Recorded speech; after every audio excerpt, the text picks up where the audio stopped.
continuamos conversando con la doctora Venecia Ramírez, quien es epidemióloga y directora del Departamento de Alerta y Respuesta de la Dirección General de Epidemiología.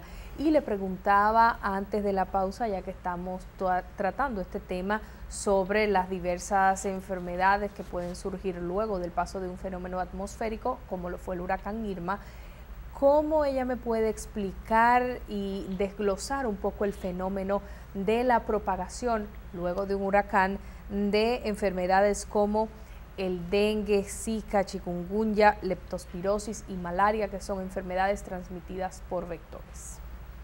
Bueno, específicamente la malaria no es, la leptospirosis no es transmitida por vectores, sino que es una enfermedad bacteriana, que le voy a decir más adelante cómo es que se produce. Las enfermedades transmitidas por vectores, principalmente el dengue y la malaria, ustedes saben que son transmitidas por el mosquito Aedes aegypti, que es un mosquito que se reproduce en agua limpia estancada. Es aquella agua que nosotros tenemos en los tanques, en las cubetas, aún en la cisterna, si no está tapada, también puede llenarse de larvas. Entonces, cuando hay este tipo de desastres, a veces se averían los acueductos, entonces no hay una distribución adecuada, ¿verdad?, de la cantidad de agua, y las personas se ven en la obligación de almacenar agua limpia. O sea, almacenan en tanque o en cubetas, donde sea, en cualquier envase que tengan, pero a veces no la tapan. Entonces esto se convierte en un potencial criadero del mosquito Aedes aegypti, porque la hembra, que es la que pone los huevos, aprovecha y va y pone los huevos en esa agua limpia, estancada, que no está tapada, y de esa forma proliferan estas enfermedades. Pero una pregunta, doctora, sí, siempre se ha explicado que es en agua limpia. ¿Cómo contribuye la lluvia también a este tipo de propagación? Porque a veces entendemos que el agua de la lluvia no necesariamente está limpia. Ok, en el caso del agua de lluvia, porque tiene que ser el agua limpia, si no está limpia la mosquita, que es muy delicada, no va al agua. Entonces, ¿qué pasa? Que ustedes saben que cuando llueve, como hay tantos envases en los techos, en los patios, algunas plantas como las bromelias pueden almacenar agua.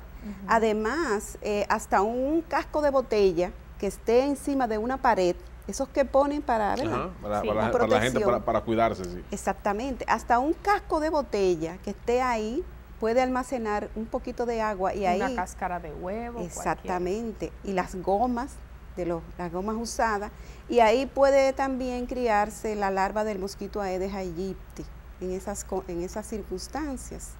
Entonces, como decía un eslogan anterior que decía, en cualquier charquito nace un mosquito. De esa forma es como en estos tiempos se favorecen, ¿verdad?, las condiciones para que proliferen esas enfermedades vectoriales. Doctora, sí, continúe. Bueno, iba a decir lo de la leptospirosis. No, continúe, doctora, continúe. Bueno, en el caso de la leptospirosis, que es una enfermedad bacteriana producida por un microbio, ¿verdad?, que se llama leptospira.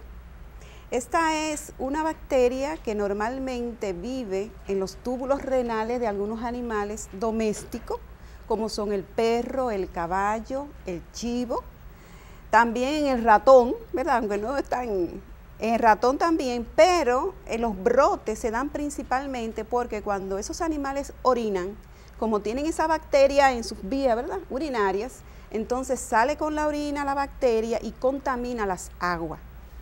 Entonces, cuando llueve, esas aguas arrastran, ¿verdad?, junto con el agua sucia, arrastran la bacteria, y donde termine el agua también termina la bacteria.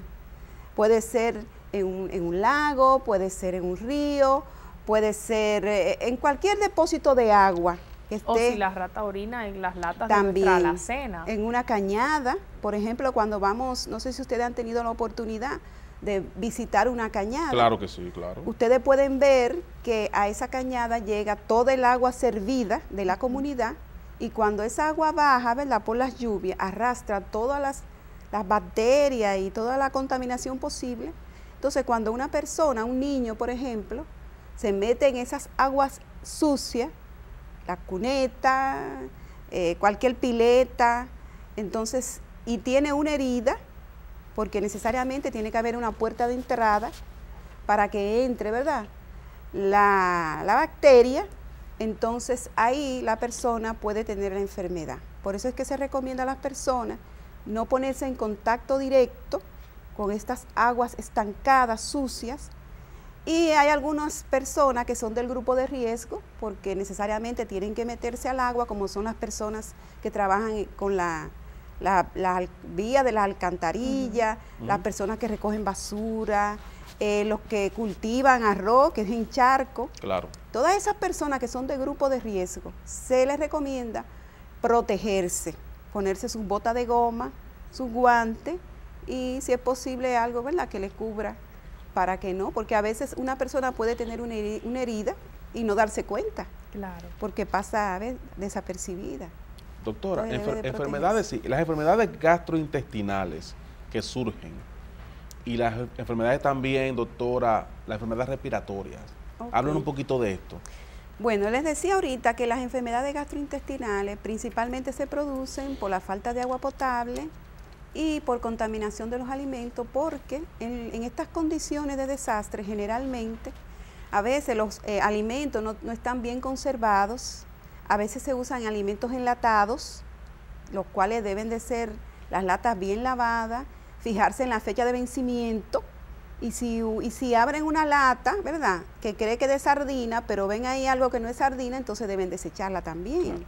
Y además tener mucha higiene a la hora de preparar los alimentos, los vegetales que se comen crudos, lavarlo, ¿verdad?, con cloro, igualmente las frutas, lavarlas con cloro, pelarlas antes de ingerirla, tener mucha higiene, ¿verdad?, de los enseres de la cocina, de los platos, y también tener mucho cuidado con las instalaciones sanitarias, porque si por ejemplo en un refugio que se reúnen tantas personas, solamente hay un solo sanitario, pero no lo higienizan adecuadamente, entonces va a haber problemas. Entonces va a haber problemas porque si una persona es portadora de una de esas bacterias o de algún germen, entonces todos van a contaminarse. Y como les decía ahorita, son varias las enfermedades que se transmiten por esa vía. En cuanto a las enfermedades respiratorias, realmente las enfermedades respiratorias son las enfermedades de mayor frecuencia después de una tormenta. ¿Por qué?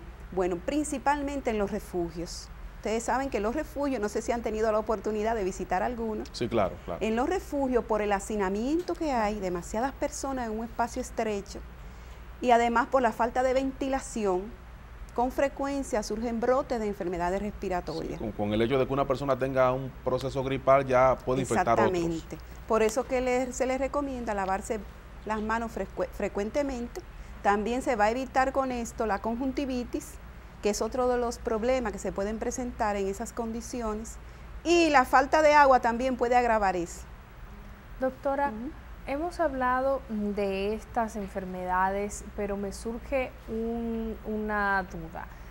¿Tienen ustedes algún tratamiento distinto o alguna recomendación distinta los epidemiólogos en cuanto a las enfermedades que puedan surgir si el fenómeno atmosférico es uno u otro? Es decir, lo que se toma en cuenta es diferente o las enfermedades que pueden surgir son diferentes si el fenómeno atmosférico es un huracán o es una tormenta, si varía al respecto. Vamos a una pausa y retornamos con esa respuesta.